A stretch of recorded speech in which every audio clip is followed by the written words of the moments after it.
Hi, welcome to Nvidia's press conference. Here we are showing Nvidia Tegra K1, the world's first 192-core super chip. What Nvidia Tegra K1 is all about is bringing Kepler-class graphics to mobile. If you remember, Kepler GPU architecture powers some of the fastest gaming GPUs, like the GTX 780i, and also the top 10 supercomputers in the world. And now that graphics architecture is coming to mobile. And if you remember, a few months ago, we showed this demo called Digital IRA on a development platform at SIGGRAPH and announced Project Logan. Now this demo is running on a form factor 7-inch device, 1080p screen with Tegra K1, and you can expect this level of graphics quality in upcoming Android games. What this demo is basically showing is all the cool things that you can do with the OpenGL 4.4 support. Things like tessellation, compute shading, geometry shading, global illumination, subsurface scattering. And to show what's going on here, let me zoom in on this IRA's ear, and you can see the light is coming in from the back, and the light is actually diffusing through IRA's ear, and that's called subsurface scattering. Now, if I turn off subsurface scattering, it kind of looks very dull and plain. The skin looks very dry. It kind of takes the life away from IRA. Now, if I turn it back on, and you can see it looks very photorealistic. Another cool feature is if I turn off OpenGL 4.4 and turn on the features that are supported by chips today, like OpenGL ES 3.0, you can see this almost looks cartoon-like. All the realism is gone, and this is a computer animation. And if I turn on OGL 4.4, it looks almost realistic, and that's the power of Kepler GPU.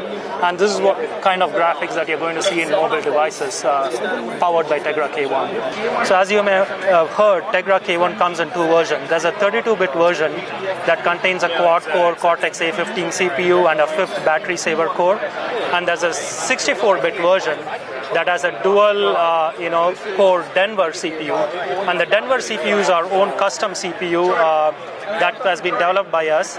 It uses ARM v8 architecture, and it delivers so much more performance, single-threaded and multi-threaded performance.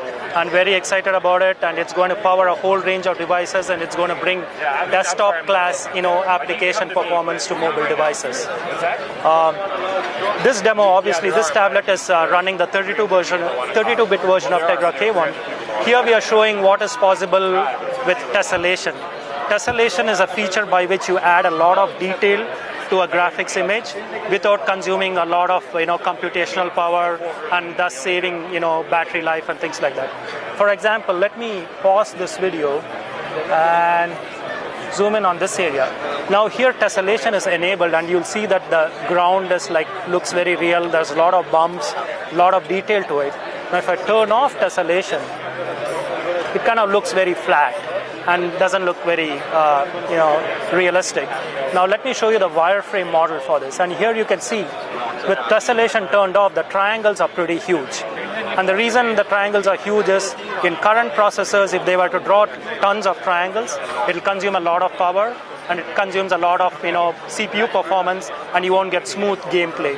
Now if I turn on tessellation, and you'll see that there are thousands and thousands of triangles here that's giving you a lot of detail to the scene. And that's what Tegra K1 delivers. A lot of detail, high performance, and exceptional battery life.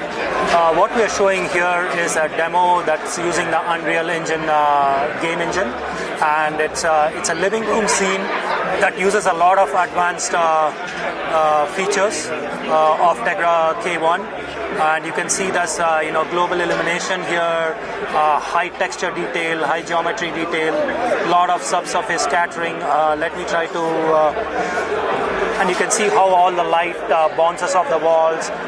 The texture on the wall is very detailed. The reflection there's a reflection on the glass, it reflects back on the ground, and it goes back. So all these cool features are possible because of Tegra K1 support of OpenGL 4.4, and the fact that Epic was able to run Unreal Engine on Tegra K1 very easily because of its support of advanced PC class graphics features.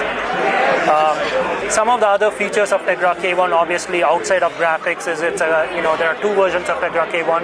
There's a quad-core Cortex A15 32-bit version, and there's a dual-core 64-bit version.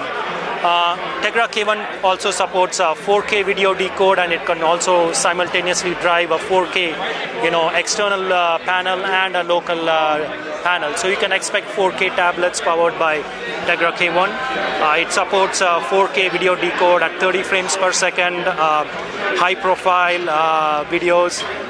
It also supports, VP8, VC1, and all the other popular video formats.